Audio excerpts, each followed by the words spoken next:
Tav Samach Tes Amid Aleph will begin Samach Ches Amid Beis, 2 lines from the bottom.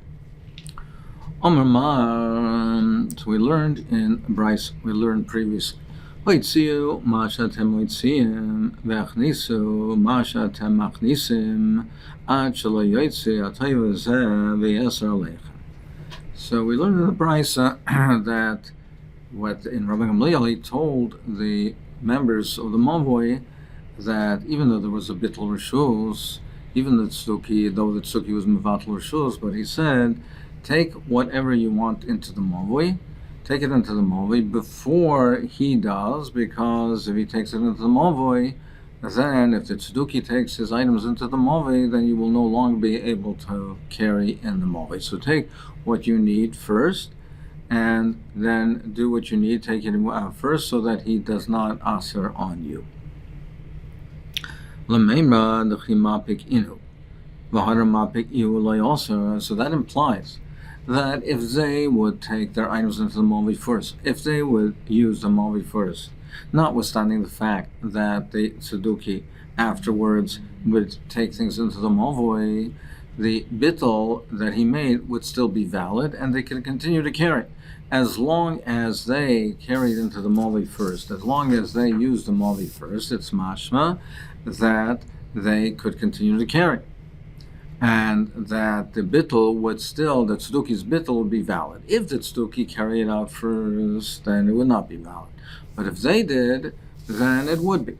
Tanan, we learned in the Mishnah, Mishan Osan Rishusoi, if a person was mevatel rishus, and then v'hoitzi bein b'shegi bein b'meizid, and after the fact he carried it out into the mavoi, whether shegi meizid, that was also for him to carry into the mavoi. He was mevatel rishus, so he relinquished his rights. He has no right to carry in the mavoi right now. If he did after that and he carried into the mavoi, he was doing an aver. He was machal the Shabbos bid Rabbanan, he was over the Rabbanan of carrying the mavoi.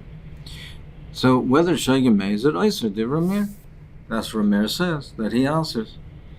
So don't you see over here that he, even though he was mevatel rishus, once he used it, if he went ahead and used the mavoi, the bittul is no longer valid. Rav Yosef said, no, eina oiser.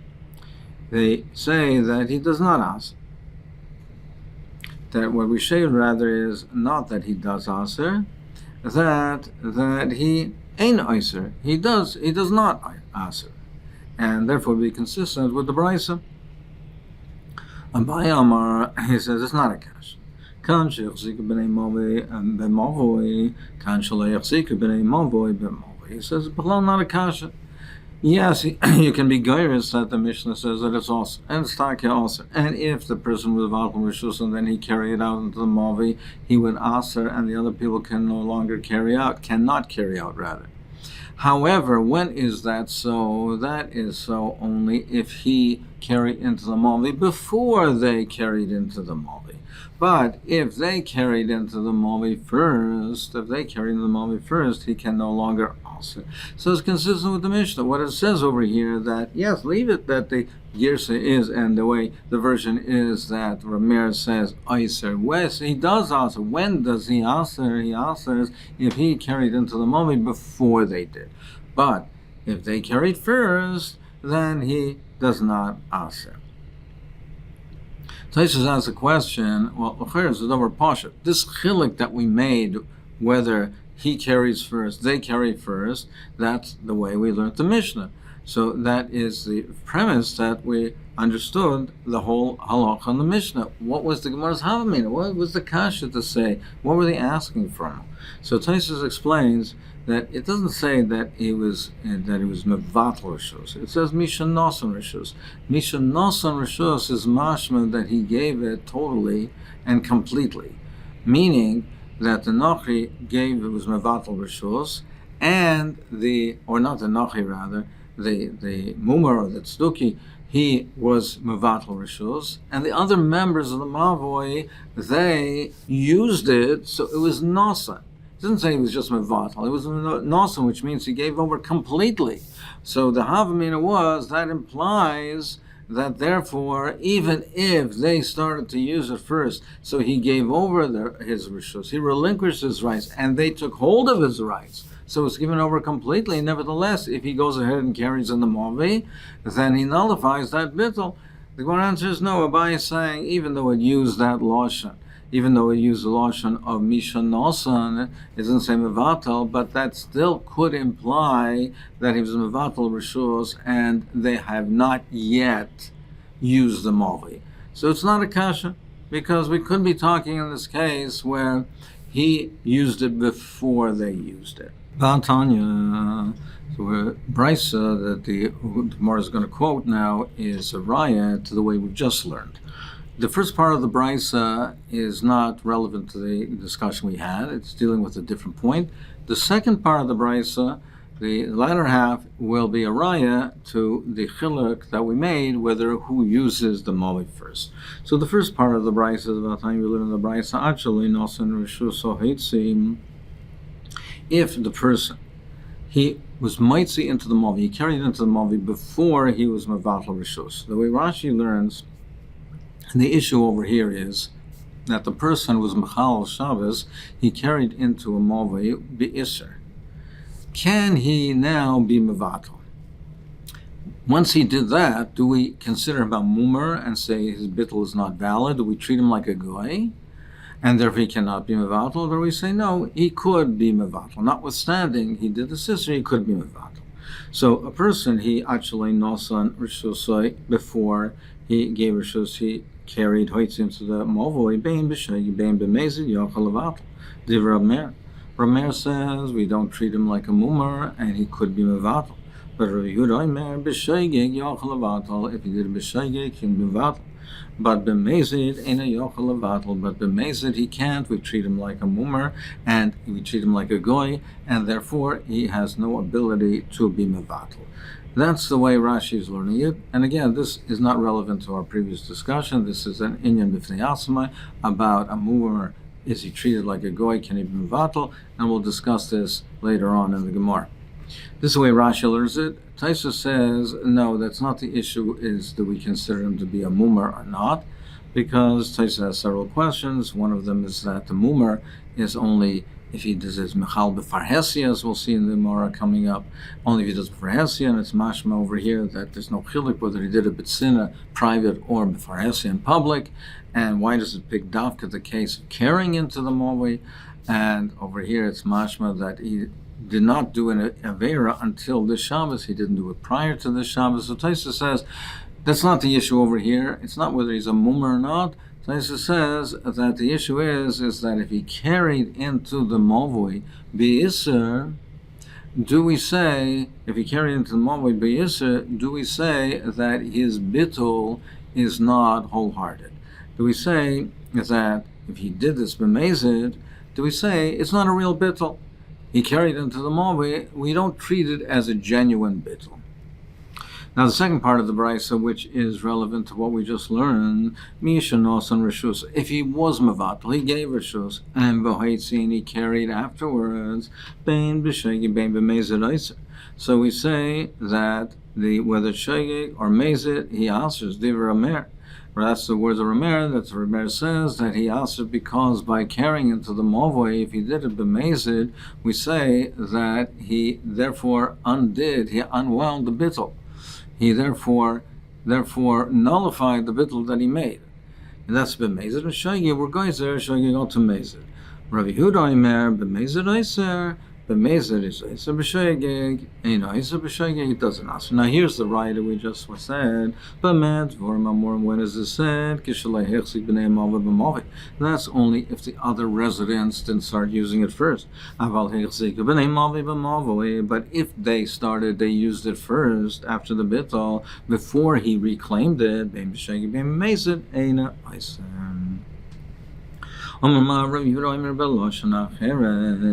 He said in a different lashon. He said, "Ma'aru va'asut tzarcheichem b'mavoi shlei tachshach v'yasra aleichem." He said in a different lashon. He said it's not the question. The issue isn't whether to use it before the tzedukah uses it, or not, he said, do what you have to do before Shabbos, because bittul doesn't help. Because according to this version, a tzeduki is like a nochri, and he has no ability to be mevatel, so do what you have to do before Shabbos.